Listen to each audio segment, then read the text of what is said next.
So guys आपका एक बार फिर से स्वागत है हमारी डेली रेसलिंग एपिसोड नंबर 944 पर। और आज तो जरा सा माफ कर देना, लेकिन हमें इसको कवर करना पड़ेगा because CR7 Mister Cristiano Ronaldo is in the house. हमारे the greatest footballer of all time अब यूट्यूब पर आ चुके हैं एंड आते ही यूट्यूब के जितने भी रिकॉर्ड हो सकते थे वो सभी के सभी तोड़ दिए। सिर्फ 90 मिनट्स के अंदर 1 मिलियन सब्सक्राइबर ठोक दिए थे उन्होंने, जो फास्टेस्ट 1 मिलियन इन हिस्ट्री है। उसके बाद 15 मिनट में ही 5 मिलियन को क्रॉस कर गए। फिर 18 वीडियो के साथ वो 40 करोड़ वीडियो तक पहुंच चुके हैं। और फिर जब मैं ये वीडियो बना रहा हूँ ना दोपहर 1-2 बजे, तब तक वो 1.52 करोड़ सब्सक्राइबर तक पहुंच चुके हैं, which is again a record. बाकी मुझे तो लगता है कि वो 24 घंटे के अंदर 20-30 मिलियन को क्रॉस कर जाने वाले हैं। बाकी मेरी जॉब तो थी आपको इन्फॉर्म कर देना, जाकर इस एक्सट्रावेगेंजा को एक्सपीरियंस जरूर करना उनके चैनल पर। और अगर मेरे चैनल पर नए हो तो चैनल अभी लाइक एंड सब्सक्राइब करो CR7 भैया के नाम पे। और हाँ, वीडियो को एंड तक पूरा देखना। एंड नाउ आप देख रहे हैं रेसलमैनिक्स एंड सब्सक्राइब करना तो बनता है। भले ही मिस्टर जॉन सीना रिटायर हो चुके हो, लेकिन ये किसने कह दिया कि वो गायब भी हो जाएंगे? तो ये खुद उन्होंने ही बता दिया कि वो WWE के साथ लाइफ टाइम जुड़े रहना चाहते हैं। क्योंकि अभी एक इंटरव्यू देते हुए उन्होंने बताया कि देखो, पिछले 20-22 साल से WWE और मैं ट्रस्टवर्थी पार्टनर रहे हैं। मैं कंपनी का चैंपियन रहा, कहीं ना कहीं आज भी हूँ। मैं फ्रेंचाइज प्लेयर था। मैं कंपनी को बहुत प्यार करता हूँ, WWE को बहुत प्यार करता हूँ, WWE फैंस को बहुत प्यार करता हूँ। वो मेरे परिवार जैसे हैं, बल्कि मेरा परिवार ही है। मे भी मैं रिटायर हो जाऊँ अगले साल, बट स्टिल मैं लंबे समय तक WWE फैमिली का पार्ट ही रहूंगा, जिसको लेकर मैंने कॉन्ट्रैक्ट भी साइन कर लिया है, वो भी लॉन्ग टर्म के लिए। और मेरे दिल की एक भी हार्ट बीट ऐसी नहीं होगी जो WWE का नाम नहीं लेती होगी। एंड इतना कहकर वो शांत हो गए। एंड खैर ये तो होना ही था, WWE इतने बड़े नाम को यूं ही थोड़ी ना जाने दे सकती है। एंड ये कॉन्ट्रैक्ट एक लीजेंड कॉन्ट्रैक्ट ही है, जहाँ पे WWE उनके नाम को, मर्चेंडाइज को सेल कर सकती है, उनके नाम को भी यूज कर सकती है, गेम्स में भी यूज कर सकती है। एंड इससे जॉन सीना किसी और प्रमोशन में भी नजर नहीं आएंगे। तो hashtag all the best John Cena. इसके बाद अगली खबर जॉन सीना को लेकर ही है, जहाँ पर उन्होंने हमारे ट्राइबल चीफ रोमन रेंस को द रॉक के भी ऊपर रख दिया। और उन्होंने कहा कि देखो, 2012 के अराउंड मुझे अच्छे से याद है WWE का स्टॉक $11 के आसपास हुआ करता था। And now fast forward 10 years later आज $117 की बात पहुंच गई है। 100 टाइम्स बढ़ चुकी है चीजें। और लास्ट डेकेड में ही हुआ ये सब। और बल्कि किसकी वजह से हुआ है? सिर्फ और सिर्फ रोमन रेंस की वजह से। उनको तो इसका क्रेडिट मिलना ही चाहिए। एंड जब से Paul Heyman and Roman Reigns एक दूसरे के साथ आए हैं ना, वो तो चेरी ऑन द केक है। एंड इतना कहकर वो शांत हो गए। अब गाइस सी, हम जॉन सीना को not only greatest of all time कहते हैं, बल्कि हम उन्हें अंडरटेकर और रिक फ्लेयर जैसे स्टार्स के साथ देखना पसंद करते हैं। तो अगर उन्होंने रोमन के लिए इतनी बड़ी बात कह दी है, तो इसमें कुछ ना कुछ सच्चाई तो होगी। तो hashtag the real king Roman Reigns. Next, अभी हाल ही में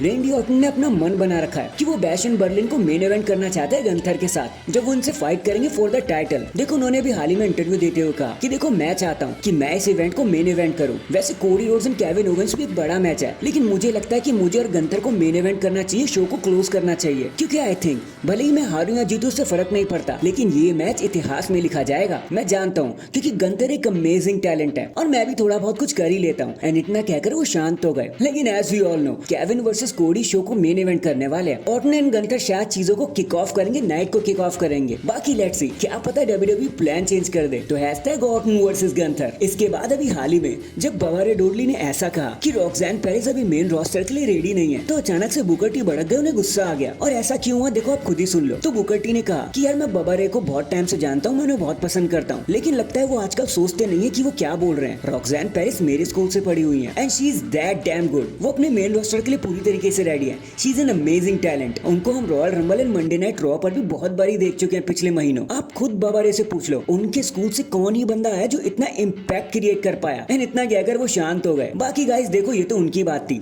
मैं आपके ऊपर छोड़ता हूँ। रॉक्सैन पेरिस तैयार है मेन रोस्टर के लिए या फिर नहीं है, या फिर बबा का स्टेटमेंट पूरी तरीके से सही था? कमेंट करके जरूर बताना। इन दी एंड अभी खुद अपने 6 फीट अंडर पॉडकास्ट पर आते हुए अंडरटेकर ने बताया कि देखो, आज हर कोई गंथर के बारे में बात कर रहा है और करनी भी चाहिए, वो अमेजिंग है। बट मेरी आइज एक सुपरस्टार पर टिक गई है और वो है लडविग काइजर। पता नहीं उनमें कुछ खास है कि मुझे लगता है कि वो आगे जाके बहुत बड़ा कुछ करेंगे। He is special. सबको उन पर ध्यान देना चाहिए, क्योंकि जब ये गंथर की शैडो से बाहर निकल के आएंगे, तब एक बहुत बड़ा इम्पैक्ट छोड़ जाएंगे हम सभी के ऊपर। ये मेरी फीलिंग है। आप एक बारी उनके शेमस के मैच के बीच में जो इंटेंसिटी थी ना, वो जाके देखना, फिर आपको समझ आएगा कि मेरे कहने का क्या मतलब है। एंड कुछ इसी अंदाज में टेकर ने लडविग को भर भर के प्रेस कर दिया। सो लडविग काइजर, अगर आपको खुद पे जरा भी डाउट था, तो प्लीज अब जरा भी डाउट मत रखना, क्योंकि अंडरटेकर ने आपसे होप जोड़ दी है और अंडरटेकर कोई ऐसा वैसा नाम नहीं है। So that is it guys. अभी के लिए तो बस इतना ही। आप मुझे बताना, CR7 को यूट्यूब पर देखकर आपको कैसा लगा? क्या आप उनके सब्सक्राइबर बन चुके हो या अभी अभी आपको न्यूज पता चली है? कमेंट करके जरूर बताना। एंड अगर चैनल पर नए हैं तो चैनल को अभी लाइक एंड सब्सक्राइब कर दो। बाकी मैं मिलता हूँ आपसे किसी और अपडेट के साथ। अब तक के लिए अपना ख्याल रखें और खुश रहें।